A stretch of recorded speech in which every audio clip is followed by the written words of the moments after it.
सभी ने ये कहा कमाल कर दिया, कमाल कर दिया। परमात्मा ने उस बच्चे का नाम कमाल रख दिया और उसको अपने बच्चे के रूप में रखा। अब बच्चे को पता नहीं कौन माता थी कौन पिता थे, दाता ने वो बच्चा अपने पास रखा, उसको भक्ति दी। अब क्या है कि कुछ दिनों के बाद परमात्मा के संग रहने से उस कमाल के अंदर अभिमान आ गया। राज तजना सहज है, सहज तरिया का ने, मान बढ़ाई ईर्षा ये दुर्लभ तजना ये। अब क्या है कि परमात्मा लीला करते हैं, वो कुछ एज्ड हो गए लीला में शरीर में, और वो कमाल नाम का बालक 17-18 साल का हो गया, युवा। भक्ति मिल गई, ज्ञान रोज सुनाई करता, अपने मुंह बोले भगवान और पिता के साथ। वो तो सबका पिता है कबीर साहब, ऐसे तो सबका ही पिता है, सबका जनक है, सबका पालक है। अब ये गलती हो जाती है हमारे से, 4 बातें सीख कर, जो ज्ञान सुनकर हम स्वयं वक्ता बनकर प्रभुता के पात्र बनना चाहते हैं, ये जीव की सबसे बड़ी भूल और दुर्भाग्य होता है। ये संगत भी ज्ञान के अभाव से, किसी को से थोड़े से ज्ञान के वचन सुन लिए दास से प्राप्त, और वो ठीक सा बोलने लग गया और सब उसी की तरफ देखने लग जाते हैं, वाह वाह बहुत अच्छा बोलता है, खाक बोलता है बता। और फिर वही बात बिगड़ जाती है कि गुरु को तजय बजय सो आना ता पशुआ को फोकट ज्ञान। गुरु को छोड़कर अन्य पर आसक्त होते तो वो भी एक फोकट ज्ञान है उन लोगों का। जैसे हम भगवान को छोड़कर इस काल पर आसक्त हुए थे, आज ये दुख भोग रहे हैं।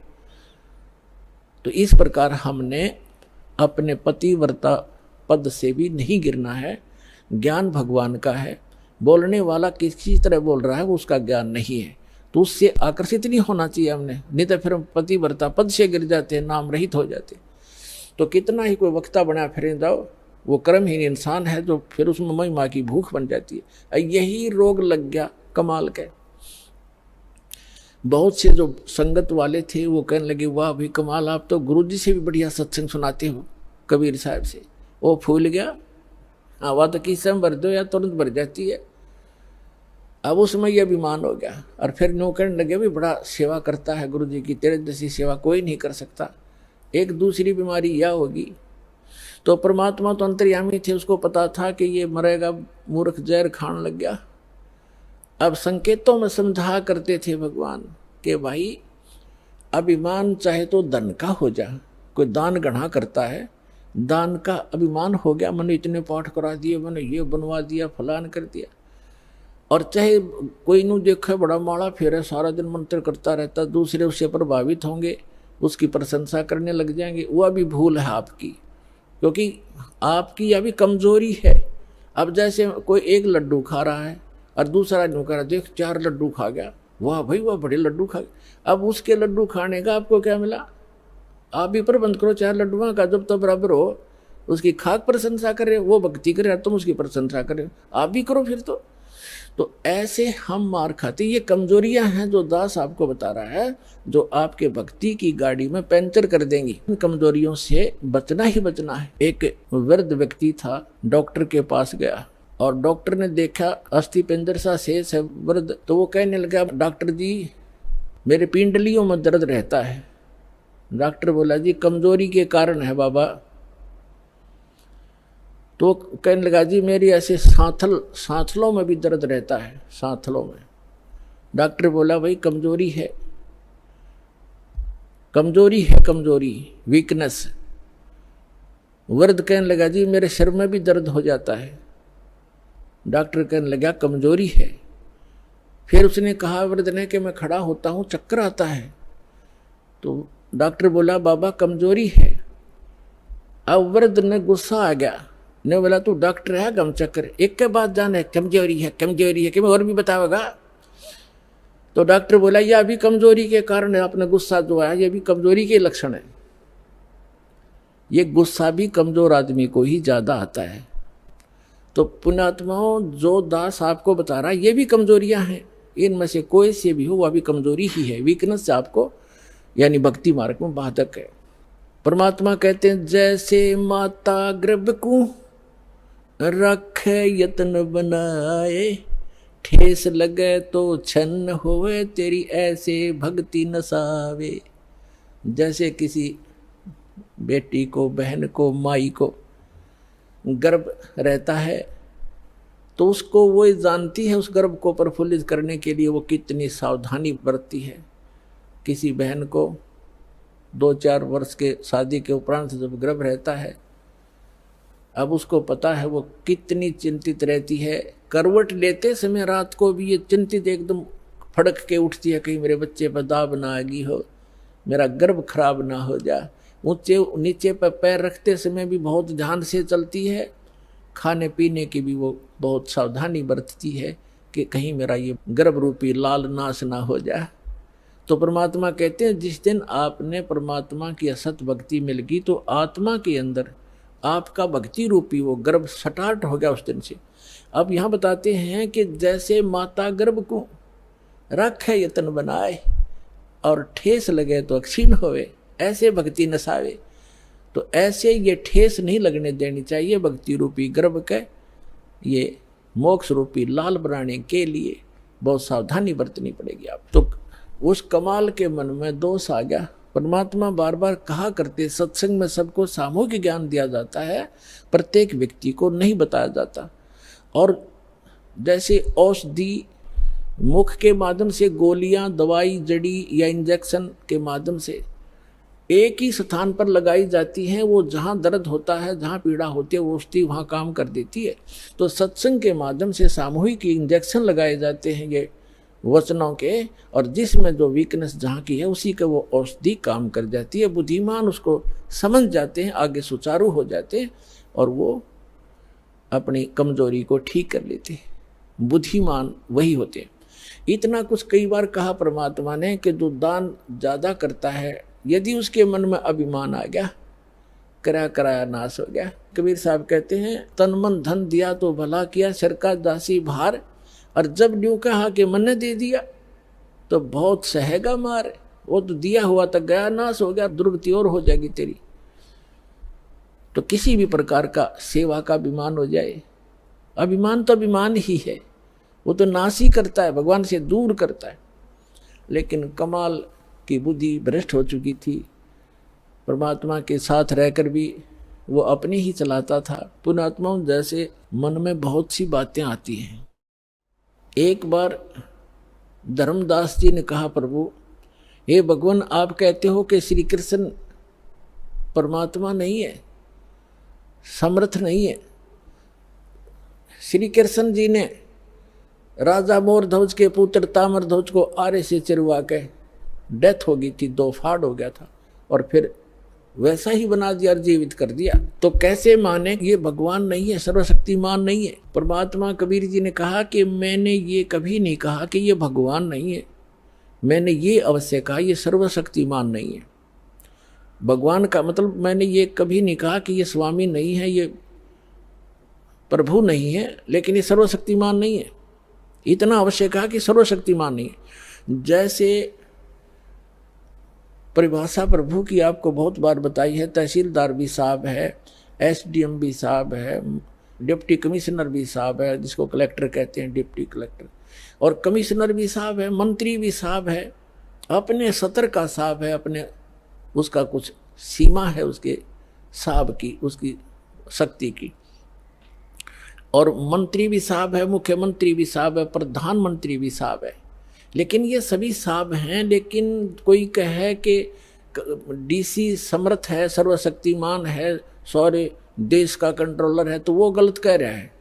अब जितना वो साहब है, जैसे कोई एक मंत्री को और प्रधानमंत्री बताता है राज्य के मंत्री को, तो वो उस प्रोसीजर से वो परिचित नहीं है, इसलिए एक मंत्री भी अपने सत्र का लाभ दे देता है, लेकिन जो प्रधानमंत्री लाभ देगा वो ना मुख्यमंत्री दे सकता। परमात्मा ने पूछा कि जैसे आपके भगवान ने, श्री कृष्ण अर्थात विष्णु जी ने, मोर ध्वज के पुत्र ताम्र ध्वज को तो जीवित कर दिया, 2 फाड़ करवा के, 2 बीचों बीच कटवा के, और अपने सगे भाणजा अभिमन्यु को जीवित नहीं कर सका, जिसकी कति जरूरत थी, और वहां तबे मतलब पंगा लिया जाके उसने क्यों नहीं कर सका। पांडवों का कुलनाश हुआ था, श्री कृष्ण रोए था, उसकी बहन रोए थी, 5 पांडव रोए थे, उसको क्यों नहीं जीवित कराया जो मर गया था 18 वर्ष की आयु में। यहाँ धर्मदास चुप हो गया। तब कहा भगवान हम तो तुच्छ बुद्धि जीव हैं, हमारी बुद्धि का सतर तो इतना ही है बस, अब आप बताओ भगवान क्यों नहीं कर सका। तब परमात्मा ने बताया कि जब तक संस्कार जिसके हैं, अब उस ताम्र ध्वज की आयु शेष थी और इस शरीर को एक आम सिद्ध पुरुष भी तोड़ कर काट कर फिर दोबारा जीवित कर सकता है। श्री कृष्ण तो उनसे कुछ 21 ही है, लेकिन आयु नहीं बढ़ा सकते ये भगवान। इसलिए अभिमन्यु की आयु 18 ही वर्ष की थी, उसी दिन मृत्यु होना तो उसके आगे शेष उसकी उम्र मनुष्य की नहीं थी। इस कारण से श्री कृष्ण उसको जीवित नहीं कर सके। तब धर्मदास को संतुष्टि हुई। तब परमात्मा ने कहा था कि समर्थ का शरणागहो रंगोरी हो और कबू ना हो काज राम रंगोरी हो। अब यहां प्रसंग चल रहा है, इसी प्रकार जैसे अर्जुन को अभिमान हो गया था, उसके भ्रम को निवारण करने के लिए श्री कृष्ण उसको मोर ध्वज राजा के घर लेकर गया था। तो अर्जुन को अभिमान हो गया था कि भगवान मेरे जैसा आपका आज्ञाकारी कोई और नहीं हो सकता, ऐसा सेवक नहीं हो सकता। अब श्री कृष्ण ने सोचा अब इसको मैं कहूंगा तो काली मानेगा, रोज इकट्ठा रहना फिर ये बात बिगड़ेगी। तो उसने कुछ दिन के बाद कहा कि चल अर्जुन, मुझे कब से कार्य है, मोर ध्वज राजा अपने पुत्र को राज्याभिषेक कर रहा है, मुझे आमंत्रित किया है, अभी चलोगे? अकौर जी मैं तो आपका आज्ञाकारी शिष्य हूँ। पांडवों का श्री कृष्ण उनके धार्मिक गुरु भी थे। अब वहां जाकर क्या देखा कि मोर ध्वज ताम्र ध्वज और उनकी एक पत्नी थी मोर ध्वज की। राजा राज्याभिषेक करने के लिए अपने पुत्र को गद्दी पर बैठाकर राज्य से संन्यास लेना चाहता था। उसने सब साधु संत महात्माओं को आमंत्रित किया हुआ था, बहुत बड़ा यज्ञ कर रहा था।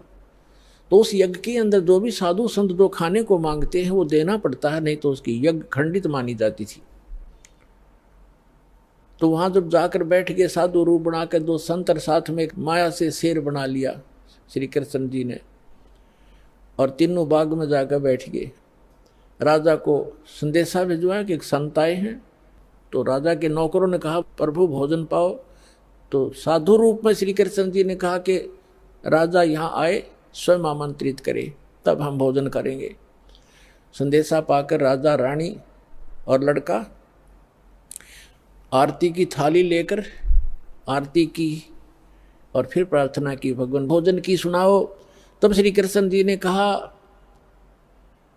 कि पहले हमारे शेर का आहार कराओ, फिर हम पीछे भोजन खाते हैं। मोर ध्वज राजा ने कहा कि आज्ञा करो भगवान, अभी मंगवा देता हूँ बकरे इनके लिए काट कर, इसके या वैसे सामने छोड़ देंगे ये खा लेगा। नहीं, ये मांस खाता मनुष्य का, ये मनुष्य का मांस खाएगा। मोर ध्वज ने कहा जी जो आज्ञा आपकी। फिर कहा कि सुनो, कहीं किसी पल्लेदार ने पकड़ लाओ, उसका मांस नहीं खाएगा, ये तुम्हारे घर के प्राणी का मांस खाएगा, तुम तीनों में से एक का। और उसकी विधि ऐसे है, उसको आरे से चीरना है और चीरते समय आंखों में आंसू आ गए तो ये मांस शेर नहीं खाएगा, तुम्हारा यज्ञ खंड हो जाएगा। अब मोर ध्वज ने कहा कि जो आज्ञा भगवान आपकी। तो कहा कि ठीक है।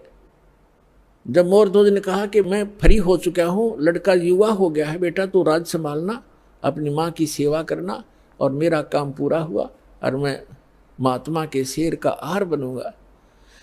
रानी ने कहा कि देखो बात सुनो, आप मेरे पति हो और पति भरता पत्नी से पहले पति की मृत्यु होना कलंक होता है, मैं आपसे पहले मरूंगी, आप मुझे आहार बनने दो। और उसने ये कह दिया था संत रूप में विराजमान श्री कृष्ण जी ने कि आज जो इस मेरे शेर का आहार बनेगा वो सीधा स्वर्ग जाएगा, उनकी हौड़ लाएगी।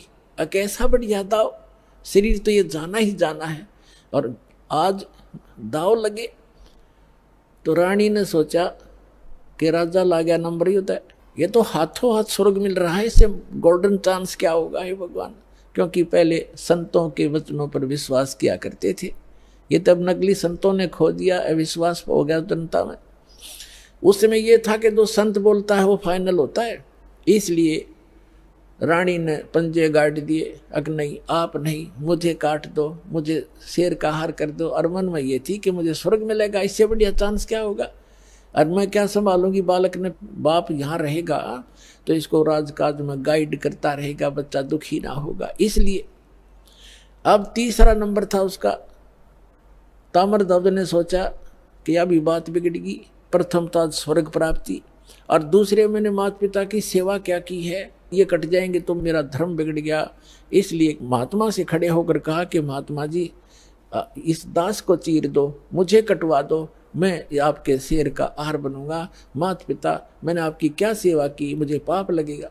लास्ट में उन तीनों ने जो संत रूप में विराजमान श्री कृष्ण जी से कहा कि महात्मा जी आप ही फैसला कर दो हमारा, आप जिसको कहेंगे वही आपके हाजिर होगा। तो उसने क्या फैसला किया कि दोनों तुम पति पत्नी इस अपने पुत्र को आरे से चीरो, यहां से चीरना शुरू करना और नीचे तक 2 भाग कर दो। फाइनल फैसला हो गया, नो ऑब्जेक्शन। आरा ले आई, जैसे लकड़ी चीरने का होता, दोनों तरफ से पकड़ के ऐसे चीरते हैं। लड़का बैठा लिया नवा धोआ के, और ये कंडीशन थी कि आंखों में आंसू नहीं आने चाहिए। अब फिर जब वो चीरने लगे ना, बीचों बीच चीरना प्रारंभ कर दिया था, और चीरने में एक लकड़ था 5-4 मारे आर पार हो जाना था वो। तो उस समय श्री कृष्ण जी यानी महात्मा रूप में विराजमान ने कहा कि ऐसा करना, ये दायां जो हिस्सा है राइट साइड ही शेर खाएगा, बाएं को एक तरफ फेंक देना। अब लड़के की आंखों में आंसू आ गए, ताम्रध्वज की आंखों में आंसू आ गए, आंसू आ गए। और माता पिता ने जल्दी में चीर दिया, ज्यादा देर नहीं देखा जाएगा लड़का। यूं कहते ही वो आधा हिस्सा 2 भाग हो गया था।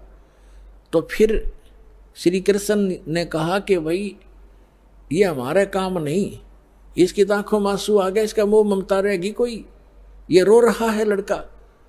तो उस अभी तड़फ रहे शरीर से आवाज आई कि हे अंतर्यामी, आप तो महात्मा हो, अंतर्यामी हो, मैं इसलिए नहीं रो रहा था कि मुझे कोई ममता है, मैं इसलिए रो रहा हूं कि मैं इतना, मेरा कोई लेफ्ट साइड का इतना गंदा होगा, मैं इतना पापी हूं कि मेरा पूरा शरीर भी आपके काम नहीं आ सका, इसलिए रो रहा हूं। तब खुश हो गए उस संत और खड़ा होकर के उसको आशीर्वाद दे दिया। बच्चा नो का नो जीवित हो गया।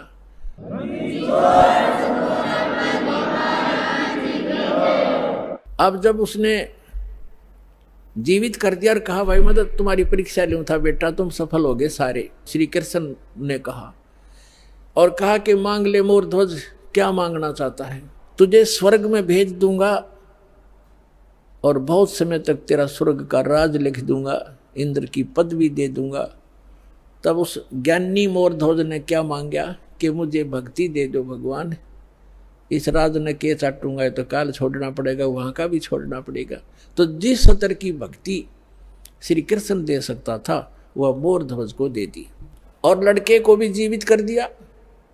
लेकिन जन्म मरण ना श्री कृष्ण का समाप्त, ना मोर ध्वज और ताम्र ध्वज का, ना उसकी पत्नी का समाप्त हो सकता। अब कहने का भाव ये है कि अर्जुन ये देखकर इकट्ठा हो गया, न सुकड़ गया। जब श्री कृष्ण ने कहा कि अर्जुन आप डींग मारा करते कि मेरे जैसा कोई सेवक नहीं, तने सेवक तो देखे नहीं थे। जब अर्जुन ने कान पकड़ लिया, जी मैं तो घना निकम्मा आदमी था, मैं ये सोच बैठा था आज मेरी कति फड़क निकल गई, महापुरुष तो ऐसे होते हैं, मैं तो इनके चरणों की धूल भी नहीं हूं। अपनात्माओं, हमने श्री कृष्ण जी को परमात्मा इसलिए मान लिया था कि उन्होंने मोर ध्वज के पुत्र ताम्र ध्वज को आरे से चिरवा कर जीवित कर दिया, बस। और यहाँ परमात्मा ने फिर बताया कबीर जी ने कि वो अभिमन्यु को जीवित क्यों नहीं कर सके, वो तुम्हारे समर्थ भगवान। उसका कारण भी बताया कि ये समर्थ नहीं है। और ऐसी ऐसी तो बहुत से संत भी सिद्धियां रखते हैं जो मुर्दे को जीवित कर सकते हैं, लेकिन उनकी आयु नहीं बढ़ा सकते, किसी सूरत में नहीं बढ़ा सकते। आयु की वृद्धि केवल परमात्मा पूर्ण ब्रह्म कर सकते हैं।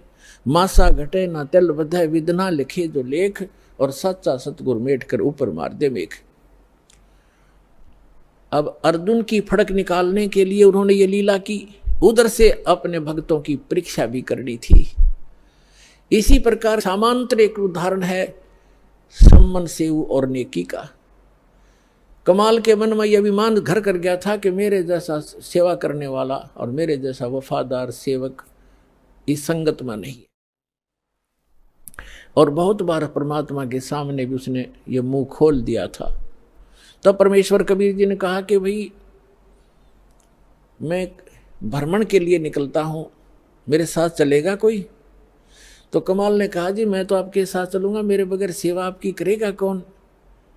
परमात्मा बोले चल। बाजिद नाम के एक राजा थे, वो घर त्याग कर चले गए थे, फिर उनको जंगल में भगवान मिले थे, उनको फिर अपने साथ रखा था, वो भी सेवक हो गए थे ज्ञान समझ के। तो वो दोनों जने बाजिद और कमाल और परमात्मा तीनों जने चल पड़े। उधर से सम्मन और नेक्की उसकी पत्नी और सेव उनका पुत्र। नेक्की और सम्मन जो है दोनों चूड़ी पहनाने का काम किया करते, मनियार का।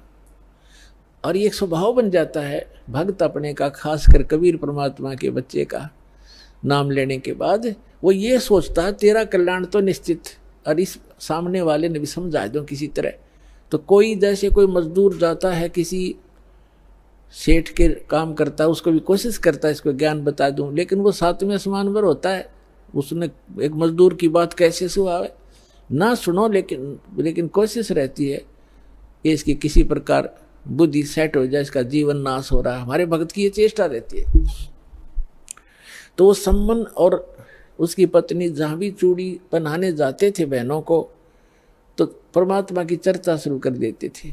हमारे वो गुरु जी ऐसे हैं, सिकंदर लोधी को जलन का रोग हो गया था, वो ठीक कर दिया।